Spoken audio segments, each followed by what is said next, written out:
Welcome back. And thank you, Corey and Matt, for supporting us, supporting the Red Team Village, supporting DEF CON and the community. And without any further ado, take it away. You're live. Thank you. Thanks, Omar. So this talk is called Breaking the Attack Chain, Unexpected Wins and Fails from Two Simulated Adversaries. So here's the agenda. We'll start with who we are, and then we're going to cover some wins and some fails across a broad variety of different categories of Red Team topics.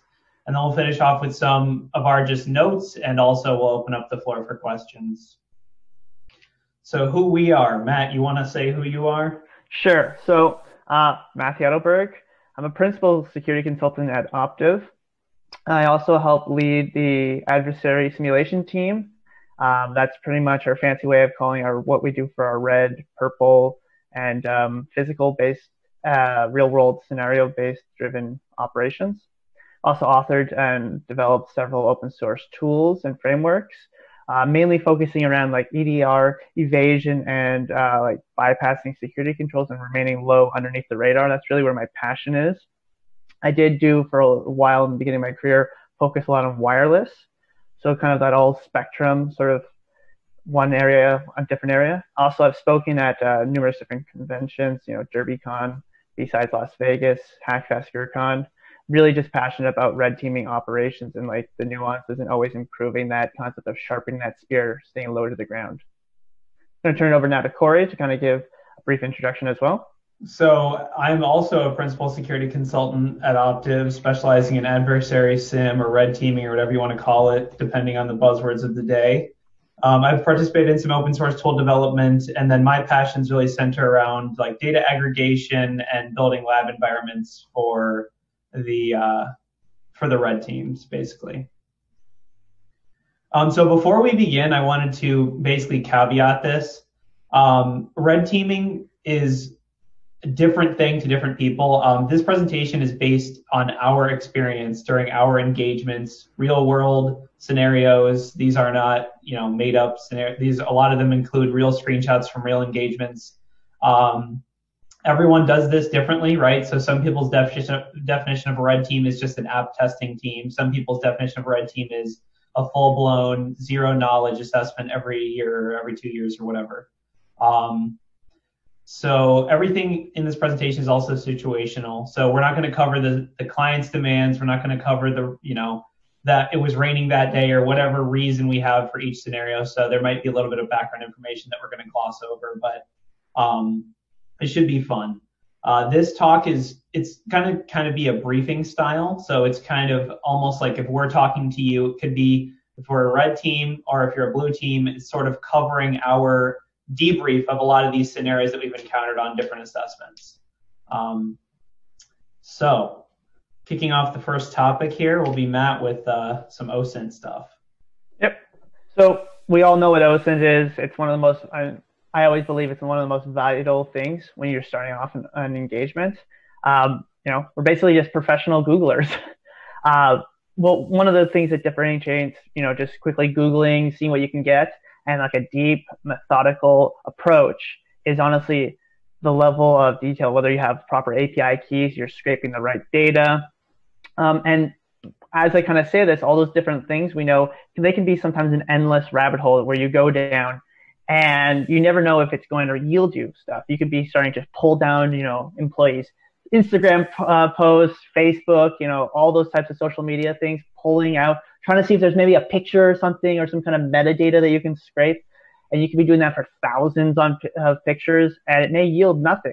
But oftentimes, it's still a very vital role and can lead to a lot of unexpected wins and successes, which we're going to talk about. And you can kind of see with this great example, a bit of background. We like to call this, hashtag Mondays, might delete later. I see no problems. A bit of the background on this is we were looking at a client. We were doing a remote breach simulation, which is our terminology for red team ops. And we did that typical, started building the profile, looking at who the employees were, trying to getting an understanding of what information was out there until we stumbled across the company's Instagram account. And this picture was originally taken by another employee that the company's Instagram account kind of liked and retweeted. It was basically just, which we have blurred out, a bunch of PII information, which included, date of birth, home address, credit card, bank transactions, a lot of other very sensitive stuff. But there was a lot of these types of pictures just sitting on Instagram. So one of the things we always like to drive is sometimes we don't even need to get inside the network, get domain admin, do all those cool elite hacks to get that crown jewels vital data. They provide it to us. And I would say that this is not just a one unique time. This is something that's constantly out there. As a lot of companies, they train their users to say, don't click on phishing links, don't click on this, but they don't teach them, don't post this, or this is bad, this is something sensitive, especially when it comes down to certain departments. When you look at a marketing team, they're not given the same level of training that maybe someone that actually handles sensitive, like, credit card data, in the sense that those two different things. The awareness there are huge gaps. And that leads us to our next sort of major one that we love to look at, are paste sites. There's many different ones, Pastebin, anything like that. Scraping these are just, you can yield a plethora of data. It's not a lot of money. Correct me if I'm wrong, but I believe now for a pro license for Pastebin, you can, for $50, you can scrape to your heart's content. You put that in, say, like a Kibana instance, like Elk, and it just endlessly scrapes. You can kind of just make a search thing, like search client name, and look at every single thing that references it. And that's honestly something so simple, so unique, and so fast that you can yield things like usernames, credentials, APIs, hell, even credit card and other sensitive PII. As you can kind of see, we've been able to pull out actual credit card information, going right down to the user's security questions, where they live, their phone number, all that information. With all that information, we were able to actually, because the client was a bank, provide an impact scenario where we could actually bypass all the security controls and start doing some financial banking on behalf of this individual. Because all their controls were like, give me your, what's your, bank account number? What's your security answer for this? What's your secondary one? And do you still live at this address? What's the last 4 digits of your phone number? All those typical, security controls to prevent, fraudulent are all out there. It's a great place. Hackers constantly are dumping data there. And in the top example, we actually can still find valid credentials. We found 2-year-old valid credentials to a third-party portal, which led us to have access to a setup site. And from there, we were able to get enough information that allowed us to establish a foothold into their internal network. So something like that can sit there for years before it's even discovered by the client. And that drives the impact so much more.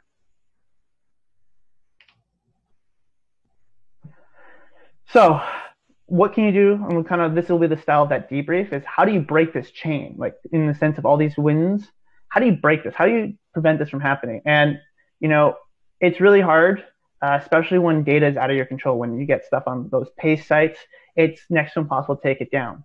So there's no surefire of, oh, this is up there, we'll bring this down, we'll, cease and desist, and that will be the end of it.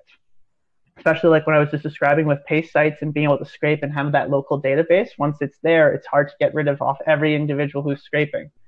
So it really comes down to understanding what's out there. Find those information sources through profiling or intelligence gathering. We like to call it like public information profiling or data intel. Just performing that on yourself, your company, regularly to understand, oh, there's new data coming out there. Now I have to adjust. So it might be like, hey, we discovered a couple clients, sensitive data out there. We need to contact them now and get all that stuff scrubbed. So that way it's not valid anymore. Any things like that, as well as awareness training, not just looking at, hey, users, don't click on links, or if you get a phone call from someone suspicious, don't follow the instructions, but it's training them through like impact. Here's a picture of something, and do you think this is sensitive? Well, here's what an attacker looks at it as, and this is why it's so impactful. And just kind of visually explaining to them why this is so detrimental to post. And that can oftentimes help reduce that gap from like this big to like this big. You're always going to still have a little space, and that's where intelligence sources come into play. So those were some pretty cool wins you had there, Matt, but I figured we could cover some failures, right? So obviously a lot of successes do happen, but also failures happen. And I think, maybe blue teams and red teams can learn from some of our red team failures. So this is one I like to call the red herring domain. So basically the TLDR is that email alias domains do not make great password guessing or enumeration targets. So we all remember when Office 365 Enum worked perfectly. Those were the halcyon days of, man, that was a good time. But basically the client had, clientdomain.com was their email address. That's what they used publicly. It was on all over their website and everything. So we figured this has got to be, this is easy. It's just, that's what their domain is. We started password guessing, and we're getting all kinds of weird results, valid user, invalid user, bunch of 401s and weird, like some users have two factors, some don't. It was very incongruous with what we're used to seeing. And basically we were like, hold on, is this really their email domain? So we actually used reverse DNS or reverse whois. View DNS has a very cool reverse whois tool where you can basically type in the contact information of a registrant. So, info@clientdomain.com or whatever. And then you can view all the other domains that are registered to that email address. Obviously, it can get a little hairy if you have, anonymization with the whois records. But basically, we used that. We pulled up a list of all the valid domains that were registered to that client. And then we looked, and actually for each one, we went through and checked them against Office 365. And then eventually we found the real one, which happened to be myclientdomain.com. So it was just sort of a weird scenario where we basically burned a few days on an assumption that this was obviously the domain, when in reality the domain was something else. So I guess the takeaway is to trust your gut. Check and then double check, right? If you're getting incongruous results or something that doesn't match up with what you're expecting when you're executing a tool or whether you're doing it manually, dig into it. Figure out what could lead to these different results. The get user realm functionality of Office 365 you can use to sort of manually inspect each individual element and see, okay, is this a valid domain in Office 365, etc. Those sorts of manual checks can keep you from doing these these fails.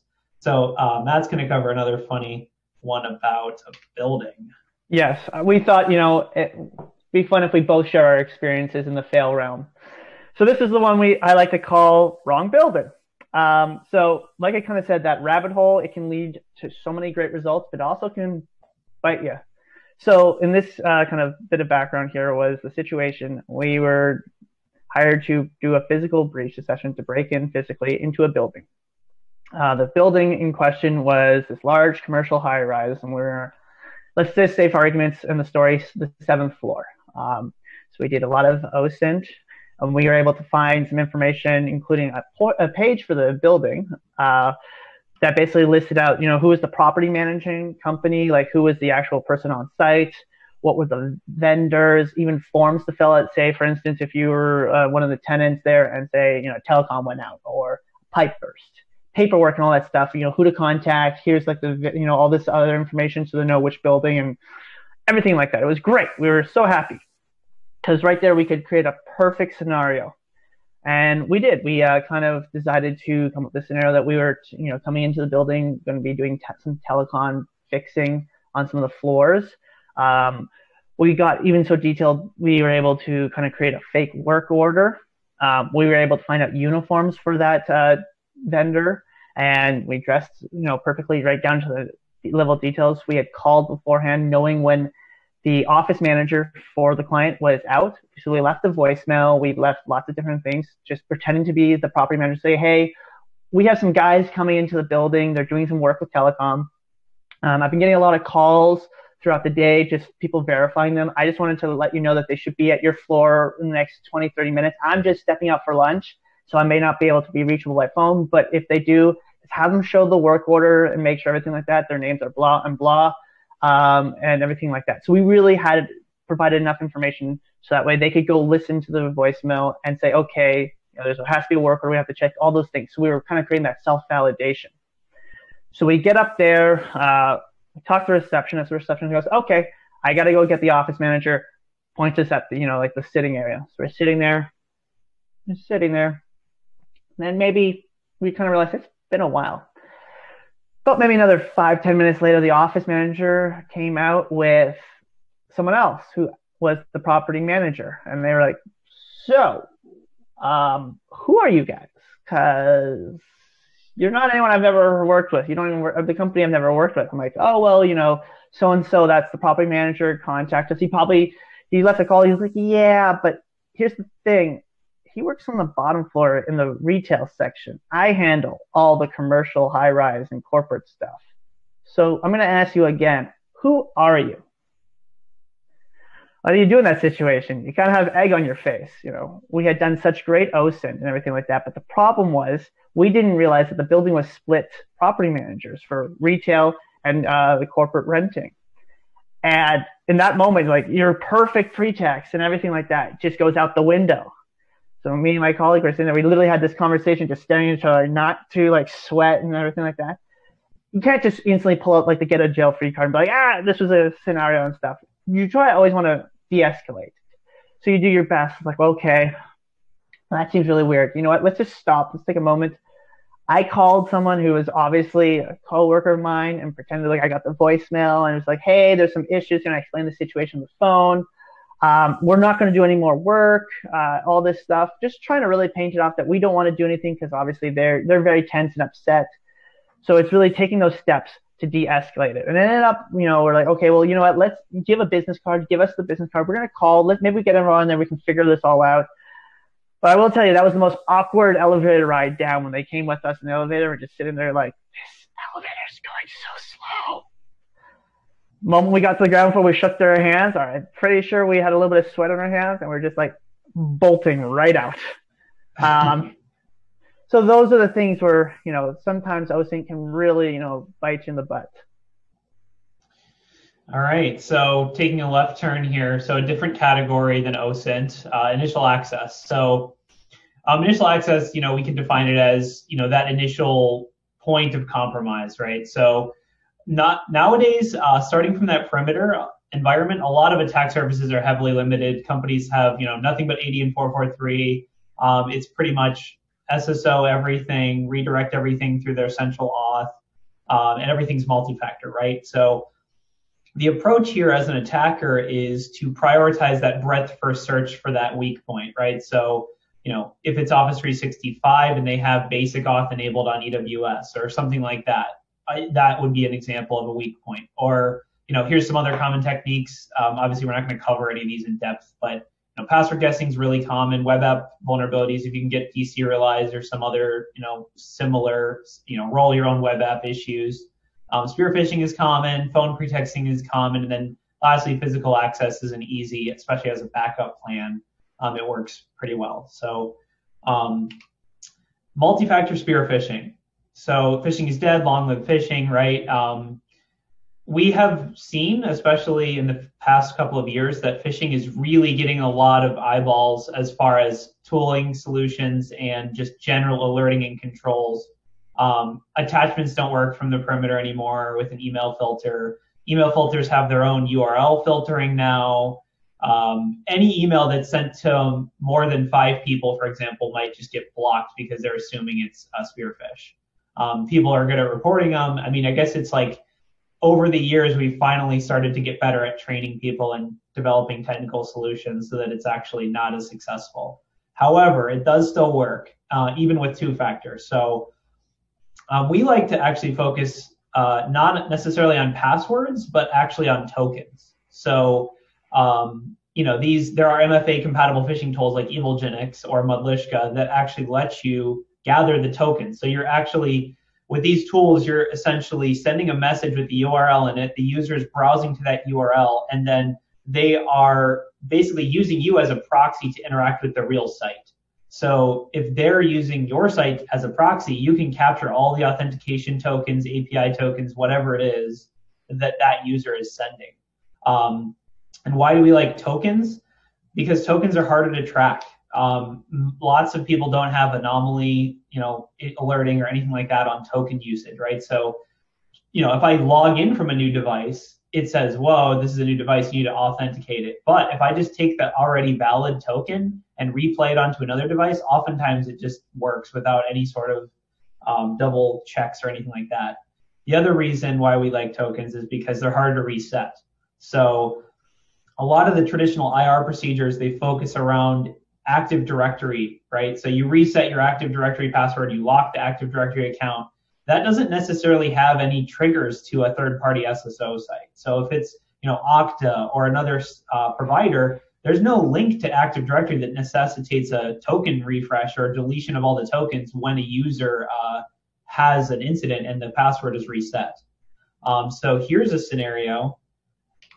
Basically, here's a screenshot of Evilgenix output. The SID token, this is specific to Okta, but basically after we authenticate, the user had authenticated to our Evilgenix, and then they had pretty much realized, okay, that's not great. But we were actually able to use that token to access their Okta portal, basically, which had access to, not only all their other third-party apps, but also VPN or other similar, higher security context things which potentially could yield to a foothold. So before I cover breaking the attack chain, last thing I want to mention, just if you're a red teamer, next time you get a token or if you do phish a user with that, Evilgenix or another solution, do what you would do with a credential and actually do stuffing. Try to use that API token across as many different applications as you can. And you might be surprised at how easy it is to just put the token in and then go. I mean, it's with Okta, for example, you literally just put that SID token in your browser, go to Okta, the company's Okta site, and at least at the time that this gig was executed, it worked. There was some JavaScript sub-resource integrity stuff that we had to bypass, but it was, API tokens or bearer tokens. It's definitely a good area to focus. So breaking the attack chain, right? How do you fix this? Because it's really tricky to monitor. Like Okta doesn't have default alerts for geolocation token usage, right? So you should generate those alerts, right? So figure out how within your SIEM or whatever to alert on token usage, not just password usage, right? Instead of suspicious login events, maybe look at suspicious token usage or just session, a session happened to move from this site to this site or whatever, or a different user agent or whatever. And also build those connectors so that those tokens are automatically reset if a user does change their password. Or if it's not automatic, build it into a playbook so that your incident response says a user got phished. Not only do we reset their Active Directory password, but we also reset their Okta tokens, or their Office 365 tokens or any kind of tokens. Typically, there are tools within these web portals to actually manually refresh a user session. So build that into your IR playbook so that you don't have, that token that's been out valid for 24 hours after the password was changed. And then lastly, here's a little shout out. Generate IOCs for known tools. So for example, Evilgenix actually has a hard-coded IOC built into it.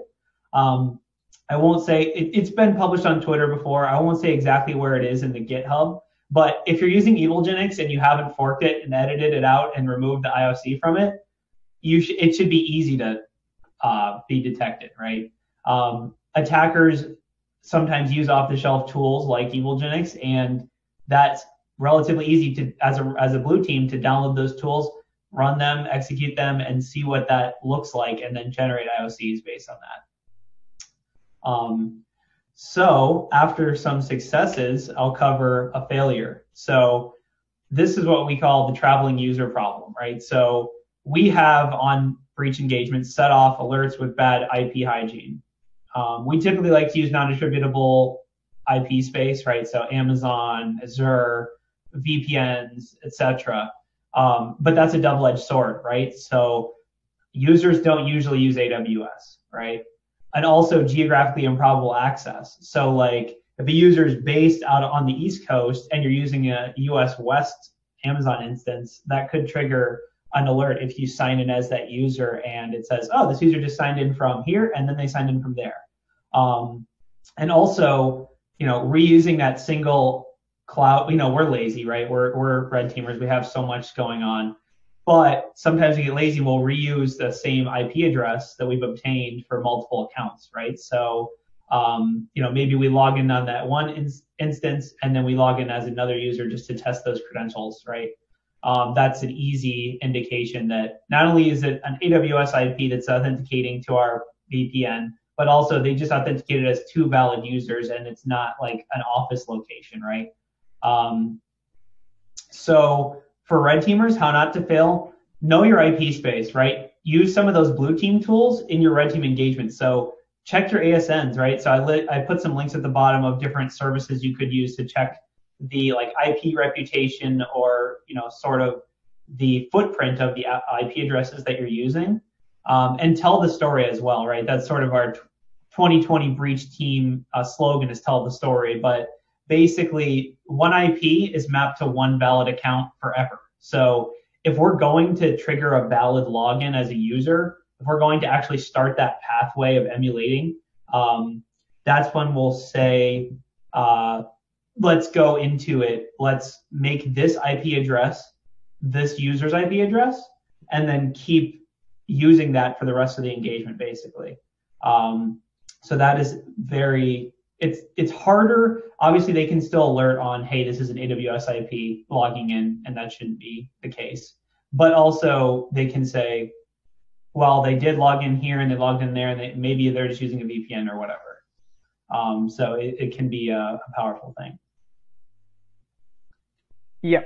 All right. So now we're going to flip over to Foothold. And before we kind of go there, let's kind of do a little bit of an explanation. When we talk about like initial access versus Foothold, we're really kind of differentiating the two kind of concepts of, hey, we were able to get some access through password guessing. It may have given us a small step in, but we're not at the stage where we can, start using our post-exploitation frameworks, whatever that is.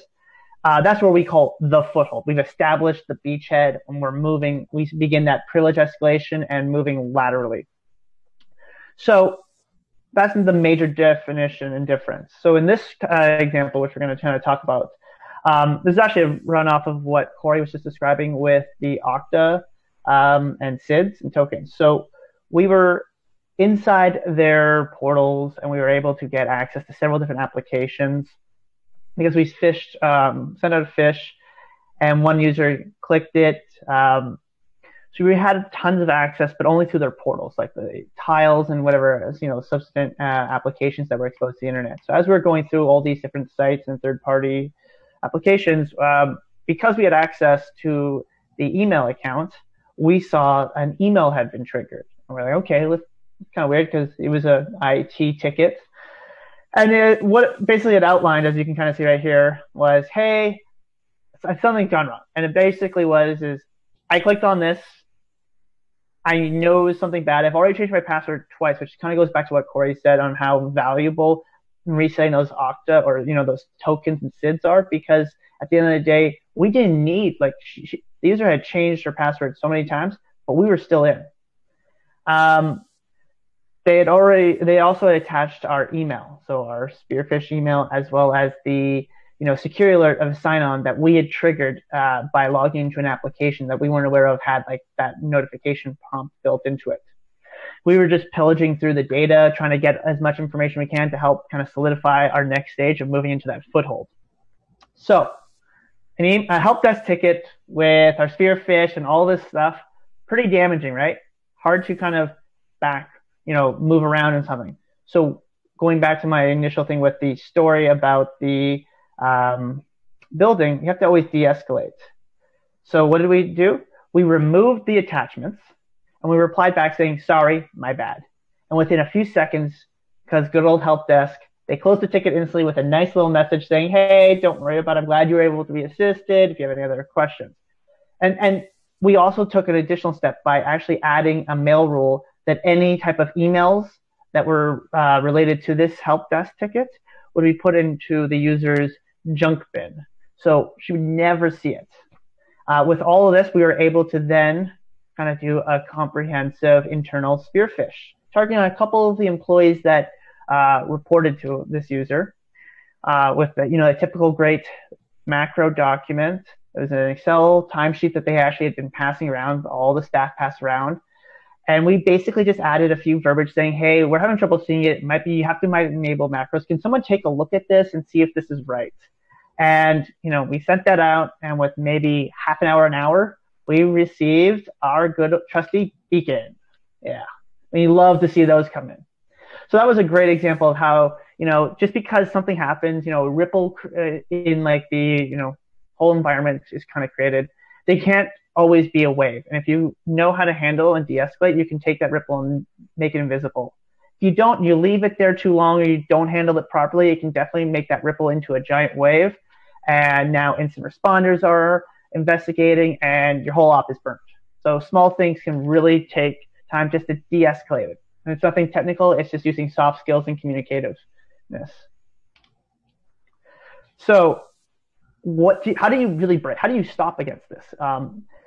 One of the biggest things we've seen, and you can kind of take from this story, is that training. It actually turned out after when we did a debrief with the client that the client actually had a separate portal for incidences. So help desk handled, the day-to-day issues. I can't log in, my passwords, those types of issues. But there was a whole separate portal for like, hey, I think I've been spearphished, something's weird, I'm seeing something.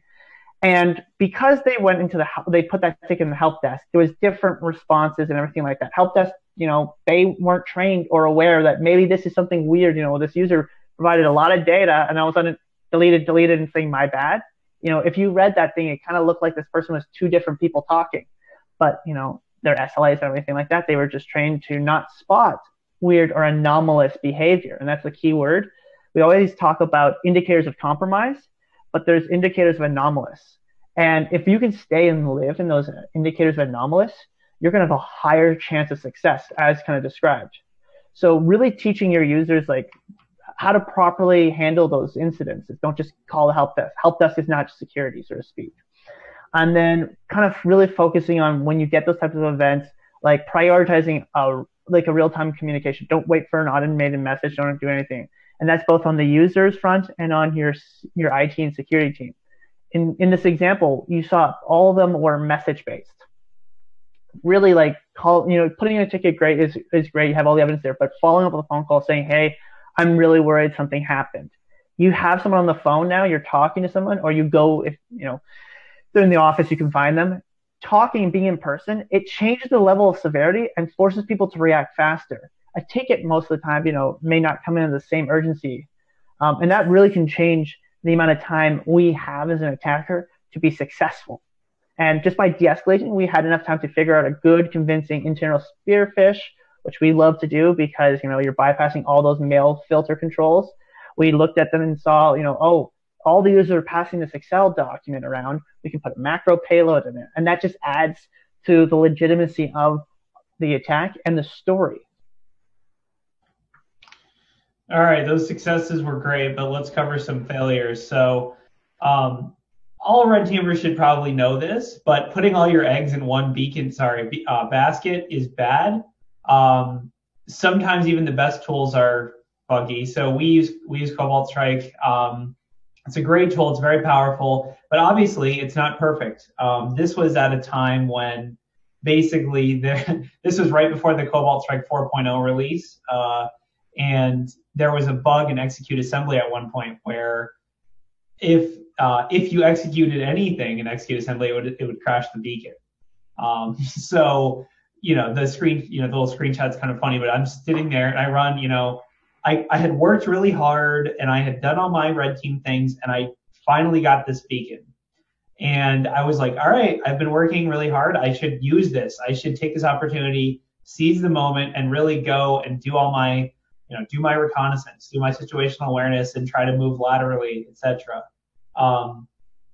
So the downside of that is I didn't really think about, the presence of that bug and also how much I was relying on that single beacon. So luckily I did set up persistence before I executed that. So it came back the next day when that user logged in, but it was a long 24-hour period of basically waiting and saying, I shouldn't have done that. I shouldn't have executed that. It was kind of a kick yourself moment when you just potentially burned a couple weeks of work just because you got excited when that beacon came in. So I guess the takeaway here is if you are, once you finally land that shell or that foothold, don't necessarily go and use it immediately. Maybe take some time, just exist in the environment, gather some information, listen passively, etc. And then maybe establish a backup C2 or another foothold before you start executing higher impact actions, right? So start out as low and slow as you possibly can, and then ramp it up as time goes on, instead of having your automation and everything ready to go for that initial beacon to go. Maybe let it persist and just sort of blend in for a little bit before you go all the way. So now we're going to cover lateral movement. So we didn't put a lateral movement overview slide because, it would have been like 20 slides of what lateral movement is, right? It's something different to everyone else, but basically lateral movement is establishing more pieces of the attack chain within the internal environment, right? So, or compromising users or etc. Basically, this scenario is, we like to call it act like you belong, right? So blue teams know publicly available tools, right? They can go out, they know about GitHub, guys. Like it's a public site. Anyone can go on there and download whatever tools, they can download Impacket, they can download anything that's on there. They know about it and they can use it, right? Tools can stand out from the baseline, right? So, user agents, for example. If you are using PowerShell and the environment doesn't use any PowerShell, that's a classic example, right? If they don't use PowerShell and you do, then now you're standing out from the baseline. And typically, this has been, there's wall bins and etc. But living off the land or blending in is probably the best way to go if you're red teaming, right? It's harder to catch someone who's using the same tools as every other user in the environment. So this is a scenario where basically we had a limited foothold. So we had that C2 access. We had credentials. So we had plain text credentials for this user. Basically, we enumerated our access. This is net user output. Of course, we didn't actually run net user. That would be way too loud. We generated this from LDAP. But we looked at our group memberships and we saw one of those group memberships is Citrix, right? So instead of, let's move laterally, let's run Impacket or let's run CME or Bloodhound or whatever, let's just log into Citrix and see what's in there, right? Not only is there potential footholds there if they have access to Citrix desktops, but also, you never know what you might find. So on the right here is a screenshot of that Citrix portal. So we logged in and essentially everything's censored because it's client stuff, but basically this was a SCADA environment that we basically had direct access to monitor a lot of their high sensitivity SCADA applications and devices within the environment without, we didn't use any real tools to do this. All we did was proxy our traffic through our beacon and then just log in. They didn't detect it because that's very difficult to detect a normal user logging into their normal thing that they normally do, right? So now Matt's going to cover a lateral movement fail. Yes. So this was an engagement where we were dwelling in the client's network for 3 weeks. They had no visibility into what we were doing. And as you can kind of see from our maps, we had a lot of access. We had basically been able to move through, basically compromise. In fact, at one point we became the security team, which was a key part of this story. So as we're moving laterally through the environment, there were lots of TOIs, targets of interest, that the client had set up for us to compromise. Hey, once you're in, it's not just, hey, get domain admin. That's like the easy, cool thing, but show that impact, that value. That'd be like, decrypt credit cards, access our secret sauce that's stored on this network, access data, all those types of things that can really show like, oh my God, we have been hacked and our data, our business critical stuff has been compromised, like that integrity. So how we actually managed to establish our initial foothold was on a box where there was a domain admin. So yay, we had access. We hadn't really used this account yet because for most of the part as we're moving, we were able to simulate using different users, jumping to various jump boxes or getting to different systems, kind of blending in. And one of the goals was to get access to shipping manifests and all this type of very powerful information related to SKUs and all that stuff. So unfortunately, we couldn't get onto any of the users' machines because they were in a different environment. They were in like a subdomain. but the domain admin account actually had privileges, and it was actually still an administrative privilege level set, high integrity, on those boxes. So we were able to authenticate as this domain administrator on one of the warehouse's computers. Well, that was where it was kind of getting weird, because the account was designed as a backup account for like DBs and stuff. And eventually, like I kind of said, we were in the security IT guys chat room. That's actually the malware war room council is what they called it. We were seeing like, why is this account logging in here? And then they were starting to see tidbits. So as they were going back through and knocking down our beacons, we were kind of going around in a different direction. But we eventually lost all but 1 or 2 hosts. We still had access in the environment, but we had to start all the way back from square one. And why this is one we like to talk about, especially when we're kind of going through any type of our debriefs internally and stuff, is, DA is cool and stuff, but oftentimes companies and stuff, they're going to look for that. Are their DA accounts logged into random places? I know most of the time that's where everyone goes first. They have a lot of controls around, but you can do a lot with like other types of accounts. Like I kind of said, IT security guys, admins, they have a lot of the same access that a domain administrator. And oftentimes when we look at this, like these types of goals and end results, or like maybe compromise an application, get access to the database behind it where like all the credit card or juicy information is. Domain admin doesn't really play into the fact. Domain admin just gives you administrative rights on the box. It doesn't give you, admin rights into an application. So that's something where you always want to keep in mind. So we always kind of look at it like, who are you logging with? Is there value to it? Like, it might be an easy skeleton key, but are you going to create more waves than it's worth? And this is a great example of that. We were in over 50 boxes moving through different environments, and we had to go all the way back to square one. So breaking this chain, it really comes down to baselining and understanding your environment. There's a great term called least frequency. If you're not familiar with it, the concept is that if you're baselining to the point where you know your environment, like what user agents everyone uses, your Google Chrome or a Firefox shop, all those types of things, that's your baseline. Everything's going to be the same until you see some differences, like Internet Explorer user agent stuff. And those are the least frequent objects or events that now you can drill into. Well, why did that happen? If everything else is standard operating procedure, you've seen this for day in, day out for like 3 or 4 years, and then you see this one event for the first time, you kind of can shuffle all that stuff off to the side and focus in on those few unique new events. May not be malicious right away, but you can start digging, and that's how you can make this large cloud of noise something smaller and easier for your team to handle and manage. But when it comes down to lateral movement, the great tips we often recommend are, auditing your ACLs, making sure that, users don't have unnecessary privileges. That's often the easiest pitfall for lateral movement.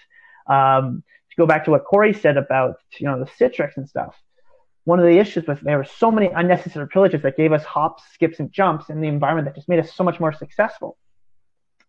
There are other great tools. I'm really surprised this one is not talked about a lot or used. It's called NetCease. So there's a link right down there that we provided. Essentially what it does is it prevents the remote call to net session in Noom, which if anyone's familiar with, that's how most great tools that are out there on GitHub or in the hacker space get all that, who's currently logged in. It doesn't disable or hamper it. What it does is it changes who can call it remotely. If you're on the box, you can call it. It doesn't matter your privileges. But if you're remote to a box, it can only be certain ones rather than what's default, which is anyone that's in the domain user group. It kind of changes it to be power users, administrators, or another group. And with that patch and that little registry change, it can be pushed out through group policy. It really does hamper your ability to see, oh, I need to be user X and I'm user Y, and I need to figure out now where user X is. You can't just start hitting every box and looking at using any tools to find that user. It really changes the game. Also making sure, privilege accounts are protected. There are protected user groups or credential delineations and all that, and delegations to make sure that, you're not, if someone logs in a service account or something like that, they're not just stale sitting in memory, or they're not just easily available. Really kind of protecting the actual sensitive of credentials or hash credentials.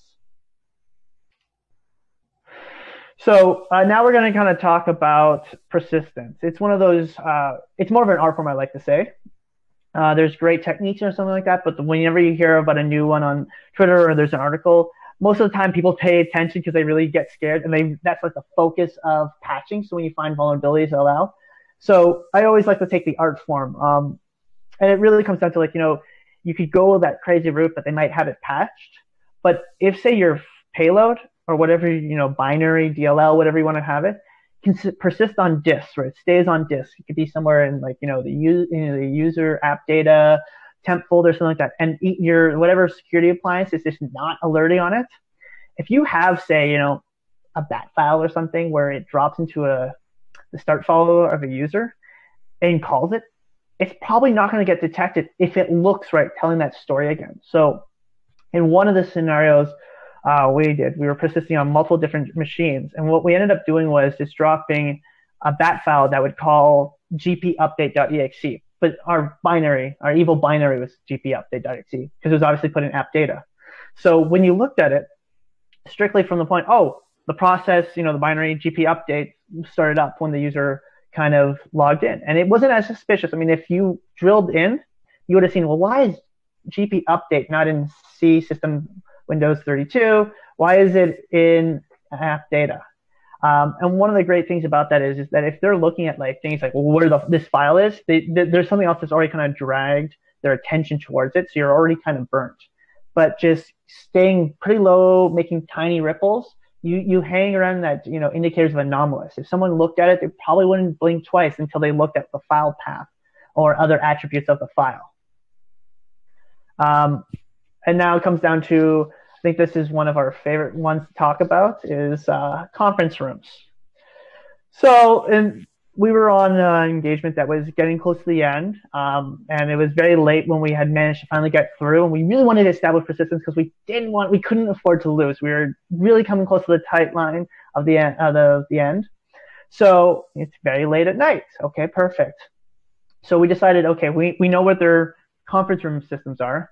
So we put a beacon with persistence on it, thinking, no one's going to look at them. It's pretty late on a Friday. No one's going to, do anything about this until Monday, if anything. And let's be honest, no one's going to come in over the weekend and use the conference room machines. Well, that was a pretty solid idea. What actually happened was their SOC was like, why is there traffic coming from the conference rooms at 2 a.m.? Like, what? Is someone using these? And that in itself was actually louder than anything we had done previously to get in, because it didn't make sense why these conference rooms every so often would call out to the internet and stuff like that. And that really was kind of like the problem was we thought we were being really stealthy and quiet, and for all purposes, like, there was no artifacts left. There was no, like, alerts from the EDR consoles or dashboards. It was just someone saying, well, this traffic looks weird. Our traffic baseline is that, 8 a.m. to 5 p.m. is a lot, and then afterwards it's a little, and then all of a sudden there's a big spike. So it's like, okay, what's going on here? And then they dug deeper and deeper, and it's really hard to come back from that because they've done everything right. Like, that's so low of an indicator that there's nothing you can really mask besides maybe figure out a better story. So, as I was saying before, this whole persistence, it's really an art form. There's no, like, silver bullet that if you do this, there's no way anyone can persist on your environment. Patching and keeping up to date is always a great thing, but kind of like the stories we just kind of described, it doesn't matter. It really comes down to how are you monitoring? Do you have a good baseline? Do you understand, like, what processes typically should start up for every different department? Does HR just use Google Chrome and Outlook and all the services related to that? So, okay, there's your baseline for that department. And looking around, like, file locations, the ones that hackers love to use, all those, looking for things that are spawning from there or starting up there, that will give you a huge indication. Like, 9 times out of 10, there should never be a DLL in temp or app data that's starting up right when a user logs in. And of course, the one that got us burned is the unusual net communications. Looking at those things, if you can drill down that precise, you have a very mature environment and a very mature way of handling instances that's going to make any, like, challenge red teamers' job a lot harder. Also, application whitelisting is your friend. It's not ours. When we're on a box, whatever way, might be an Excel, Word document that's bypassed that, but like trying to get persistence, it's next to impossible if you have a strong whitelist application going. Dropping binaries like we just described, it makes it a lot harder. And then making sure whatever we're trying to slingshot through, that's not, being caught in any of those chains to get to the nasty that we call our backup payload, making sure none of that. All of those things are not blocked through application whitelisting. It can just be a nightmare. And by the time we get it all figured out, we've persisted too long, not moving. So it's definitely a key thing to definitely keep up monitoring and baselining and getting a good understanding for your environment. So we're now coming to the end. All right. Yeah. So conclusions or, confessions of an attacker. So here's some of our sort of lifting the curtain a little bit. Attackers use what they know works, right? So, we use Cobalt Strike because we know Cobalt Strike works. We, custom stuff is great. We experiment with it quite a bit. But if it comes down to we have one shot, we have one, DLL or one EXE that we're going to do, which C2 do you want to use, right? We're gonna, if it comes down to a choice like that, we're going to make the choice of the most reliable tool, right? So oftentimes that can be easier for blue teams to identify because the tool set is shrinking as you're, relying on more well-developed or well-known tools.